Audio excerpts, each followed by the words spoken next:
3. Ben Hanscom takes a drink.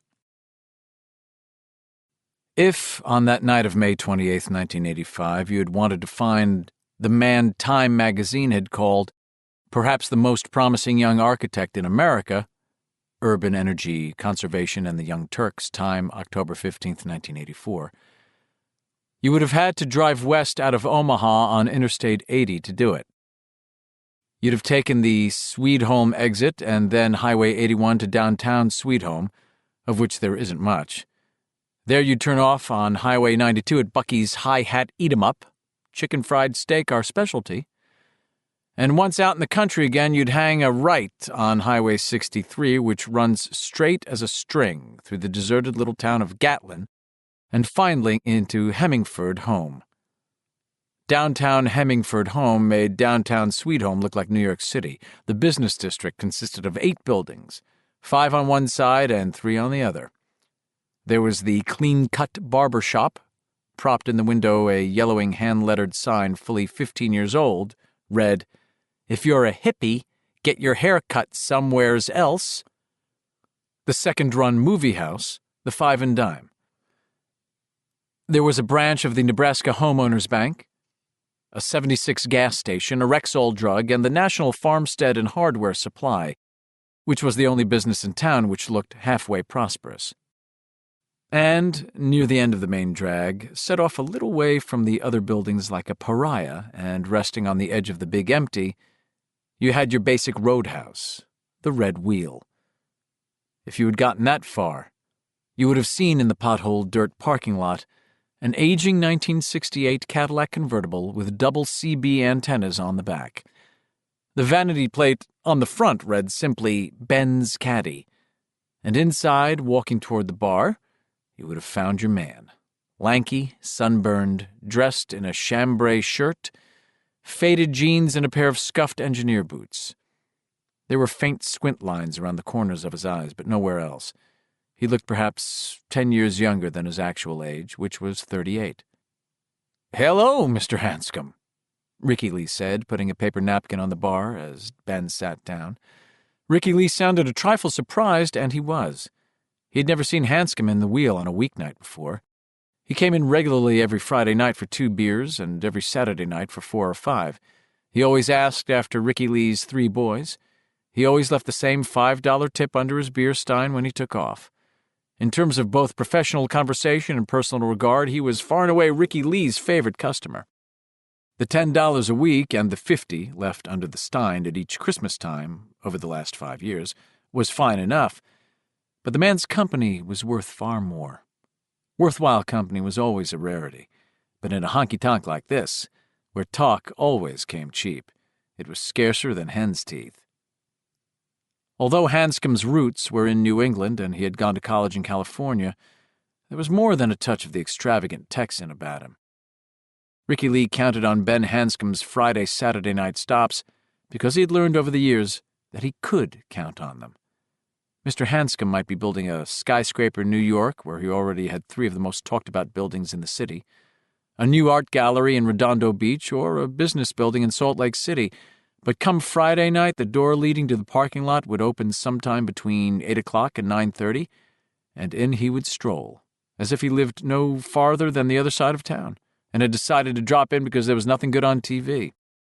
He had his own Learjet, and a private landing strip on his farm in Junkins. 2 years ago he had been in London, first designing and then overseeing the construction of the new BBC Communications Centre, a building that was still hotly debated pro and con in the British press, The Guardian, perhaps the most beautiful building to be constructed in London over the last 20 years. The Mirror, other than the face of my mother-in-law after a pub crawl, the ugliest thing I've ever seen. When Mr. Hanscom took that job, Ricky Lee had thought, well, I'll see him again sometime, or maybe he'll just forget all about us. And indeed, the Friday night after Ben Hanscom left for England had come and gone with no sign of him, although Ricky Lee found himself looking up quickly every time the door opened between 8 and 9:30. Well, I'll see him again sometime, maybe. Sometime turned out to be the next night. The door had opened at 9:15, and in he had ambled, wearing jeans and a Go Bama t-shirt, in his old engineer boots, looking like he'd come from no farther away than crosstown. And when Ricky Lee cried almost joyfully, "Hey, Mr. Hanscom! Christ, what are you doing here?" Mr. Hanscom had looked mildly surprised, as if there was nothing in the least unusual about his being here. Nor had that been a one-shot. He had showed up every Saturday during the 2-year course of his active involvement in the BBC job. He left London each Saturday morning at 11 a.m. on the Concorde, he told a fascinated Ricky Lee, and arrived at Kennedy in New York at 10:15 a.m., 45 minutes before he left London, at least by the clock. "God, it's like time travel, ain't it?" an impressed Ricky Lee had said. A limousine was standing by to take him over to Teterboro Airport in New Jersey, a trip which usually took no more than an hour on Saturday morning. He could be in the cockpit of his Lear before noon with no trouble at all, and touching down in Junkins by 2:30. "If you head west fast enough," he told Ricky, "the day just seems to go on forever." He would take a 2-hour nap, spend an hour with his foreman and half an hour with his secretary. He would eat supper and then come on over to the Red Wheel for an hour and a half or so. He always came in alone, he always sat at the bar, and he always left the way he had come in, although God knew there were plenty of women in this part of Nebraska who would have been happy to screw the socks off him. Back at the farm, he would catch 6 hours sleep, and then the whole process would reverse itself. Ricky had never had a customer who failed to be impressed with this story. "Maybe he's gay," a woman had told him once. Ricky Lee glanced at her briefly, taking in the carefully styled hair, the carefully tailored clothes, which undoubtedly had designer labels, the diamond chips at her ears, the look in her eyes, and knew she was from somewhere back east, probably New York, out here on a brief duty visit to a relative or maybe an old school chum, and couldn't wait to get out again. "No," he had replied, "Mr. Hanscom ain't no sissy." She had taken a pack of Doral cigarettes from her purse and held one between her red, glistening lips until he lit it for her. "How do you know?" she had asked, smiling a little. "I just do," he said. And he did. He thought of saying to her, "I think he's the most god-awful lonely man I ever met in my life," but he wasn't going to say any such thing to this New York woman who was looking at him like he was some new and amusing type of life. Tonight, Mr. Hanscom looked a little pale, a little distracted. "Hello, Ricky Lee," he said, sitting down, and then fell to studying his hands. Ricky Lee knew he was slated to spend the next 6 or 8 months in Colorado Springs, overseeing the start of the Mountain States Cultural Center, a sprawling 6-building complex which would be cut into the side of a mountain. "When it's done, people are going to say it looks like a giant kid left his toy blocks all over a flight of stairs," Ben had told Ricky Lee. "Some will, anyway, and they'll be at least half right. But I think it's going to work. It's the biggest thing I've ever tried, and putting it up is going to be scary as hell, but I think it's going to work." Ricky Lee supposed it was possible that Mr. Hanscom had a little touch of stage fright. Nothing surprising about that, and nothing wrong about it either. When you got big enough to be noticed, you got big enough to come gunning for. Or maybe he just had a touch of the bug. There was a hell of a lively one going around. Ricky Lee got a beer stein from the back bar and reached for the Olympia tap. "Don't do that, Ricky Lee." Ricky Lee turned back, surprised. And when Ben Hanscom looked up from his hands, he was suddenly frightened. Because Mr. Hanscom didn't look like he had stage fright, or the virus that was going around, or anything like that. He looked like he had just taken a terrible blow and was still trying to understand whatever it was that had hit him. Someone died. He ain't married, but every man's got a family, and someone in his just bit the dust. That's what happened. Just as sure as shit rolls downhill from a privy. Someone dropped a quarter into the jukebox, and Barbara Mandrell started to sing about a drunk man and a lonely woman. "You okay, Mr. Hanscom?" Ben Hanscom looked at Ricky Lee out of eyes that suddenly looked 10, no, 20 years older than the rest of his face. And Ricky Lee was astonished to observe that Mr. Hanscom's hair was graying. He'd never noticed any gray in his hair before. Hanscom smiled. The smile was ghastly, horrible. It was like watching a corpse smile. "I don't think I am, Ricky Lee. No, sir, not tonight. Not at all." Ricky Lee set the stein down and walked back over to where Hanscom sat. The bar was as empty as a Monday night bar far outside of football season can get. There were fewer than 20 paying customers in the place. Annie was sitting by the door into the kitchen, playing cribbage with the short-order cook. "Bad news, Mr. Hanscom?" "Bad news, that's right. Bad news from home." He looked at Ricky Lee. He looked through Ricky Lee. "Oh, I'm sorry to hear that, Mr. Hanscom." "Thank you, Ricky Lee." He fell silent, and Ricky Lee was about to ask him if there was anything he could do when Hanscom said, "What's your bar whiskey, Ricky Lee?" "Oh, for everyone else in this dump, it's Four Roses," Ricky Lee said. "But for you, I think it's Wild Turkey." Hanscom smiled a little at that. "That's good of you, Ricky Lee. I think you better grab that stein after all. What you do is fill it up with Wild Turkey." "Fill it?" Ricky Lee asked, frankly astonished. "Christ, I'll have to roll you out of here." Or call an ambulance, he thought. "Not tonight," Hanscom said. "I don't think so." Ricky Lee looked carefully into Mr. Hanscom's eyes to see if he could possibly be joking, and it took less than a second to see that he wasn't. So he got the stein from the back bar and the bottle of Wild Turkey from one of the shelves below. The neck of the bottle chattered against the rim of the stein as he began to pour. He watched the whiskey gurgle out, fascinated in spite of himself. Ricky Lee decided it was more than just a touch of the Texan that Mr. Hanscom had in him. This had to be the biggest goddamn shot of whiskey he had ever poured or ever would pour in his life. "Call an ambulance, my ass. He drinks this baby and I'll be calling Parker and Waters and Sweetholm for their funeral hack." Nevertheless, he brought it back and set it down in front of Hanscom. Ricky Lee's father had once told him that if a man was in his right mind, you brought him what he paid for, be it piss or poison. Ricky Lee didn't know if that was good advice or bad, but he knew that if you tended bar for a living, it went a fair piece toward saving you from being chomped into gator bait by your own conscience. Hanscom looked at the monster drink thoughtfully for a moment and then asked, "What do I owe you for a shot like that, Ricky Lee?" Ricky Lee shook his head slowly, eyes still on the steinful of whiskey, not wanting to look up and meet those socketed, staring eyes. "No," he said. "This one is on the house." Hanscom smiled again, this time more naturally. "Why, I thank you, Ricky Lee. Now I'm going to show you something I learned about in Peru in 1978. I was working with a guy named Frank Billings, understudying with him, I guess you'd say. Frank Billings was the best damned architect in the world, I think. He caught a fever and the doctors injected about 1 billion different antibiotics into him, and not a single one of them touched it. He burned for 2 weeks and then he died. What I'm going to show you, I learned from the Indians who worked on the project. The local pop skull is pretty potent. You take a slug and you think it's going down pretty mellow, no problem, and then all at once, it's like someone lit a blowtorch in your mouth and aimed it down your throat. But the Indians drink it like Coca-Cola, and I rarely saw one drunk, and I never saw one with a hangover.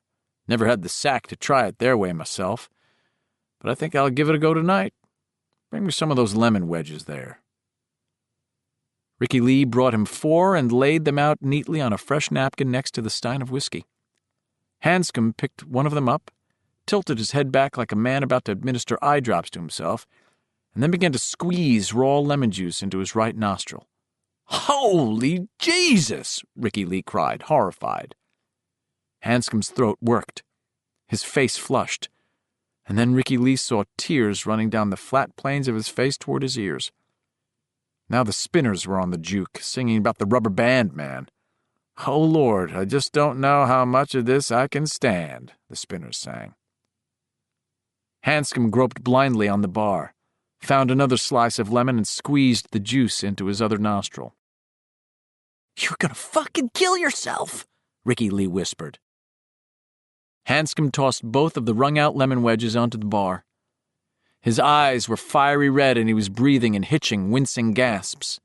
Clear lemon juice dripped from both of his nostrils and trickled down to the corners of his mouth.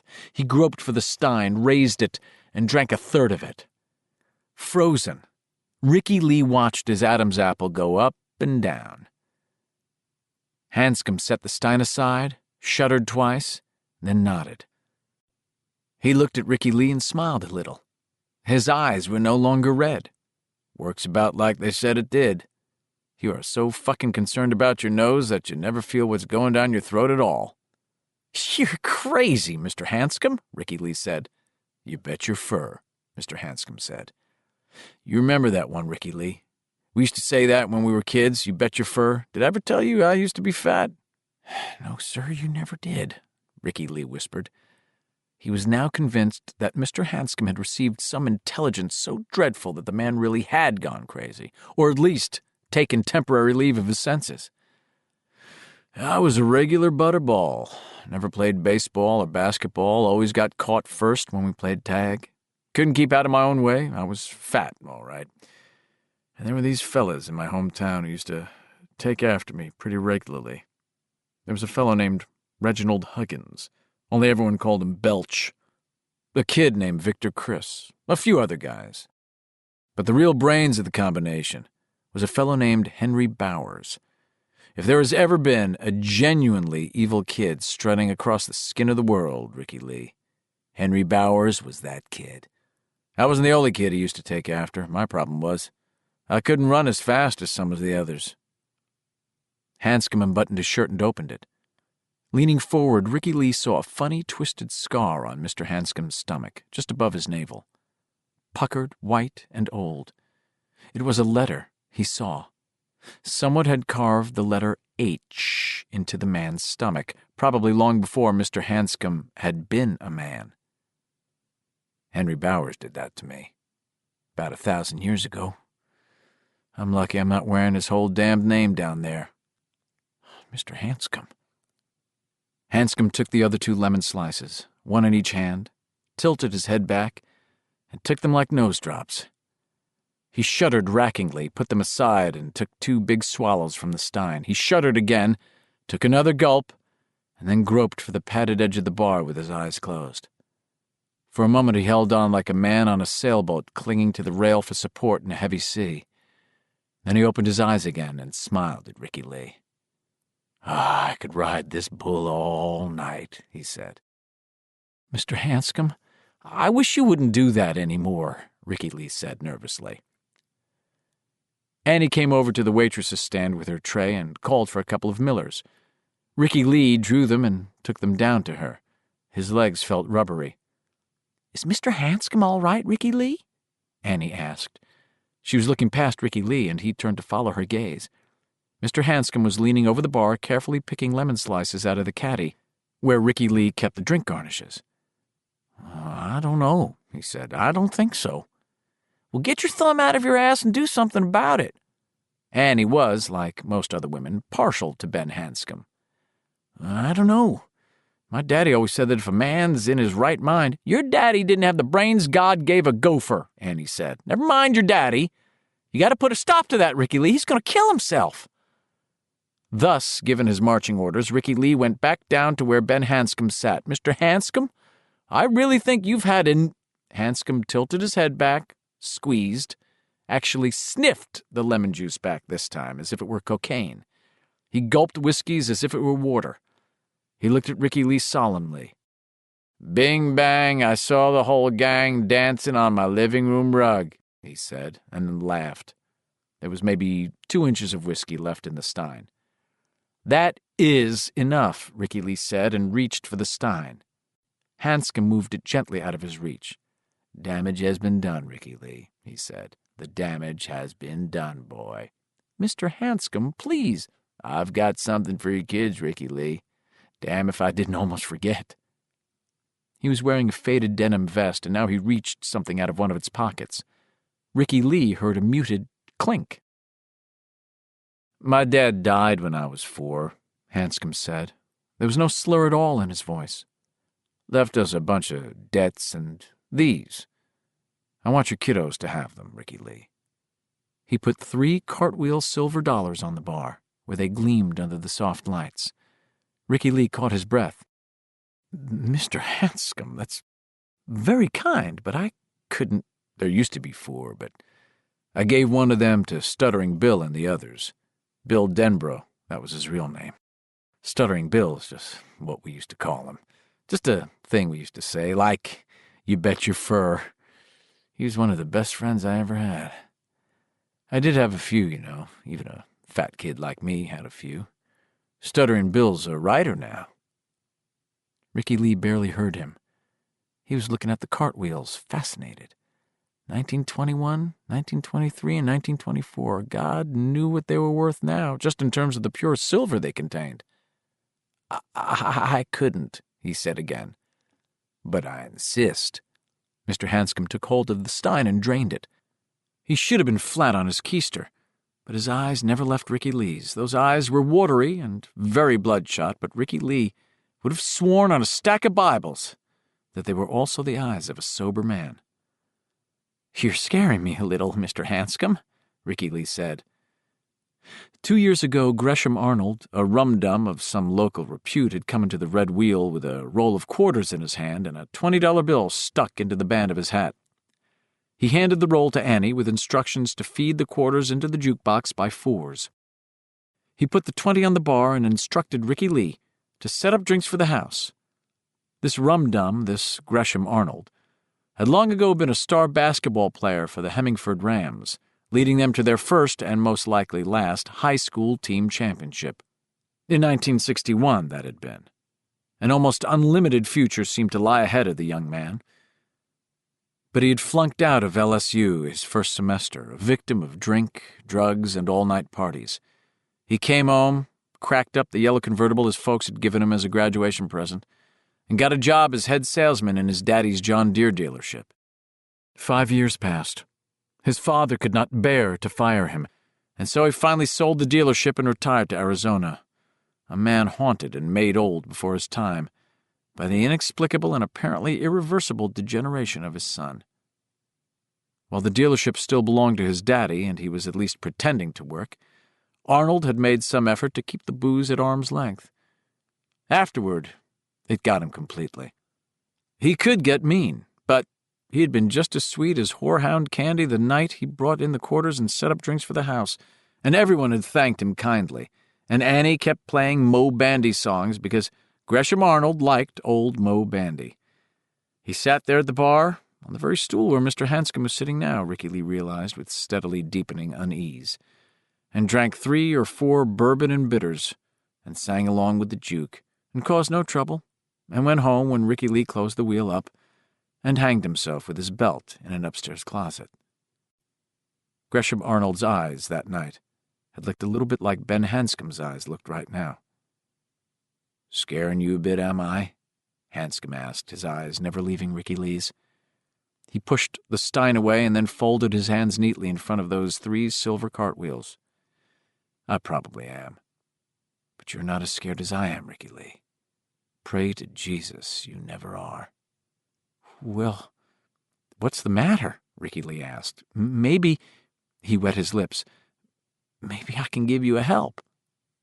The matter?" Ben Hanscom laughed. "Why, not too much. I had a call from an old friend tonight, guy named Mike Hanlon. I'd forgotten all about him, Ricky Lee, but that didn't scare me much.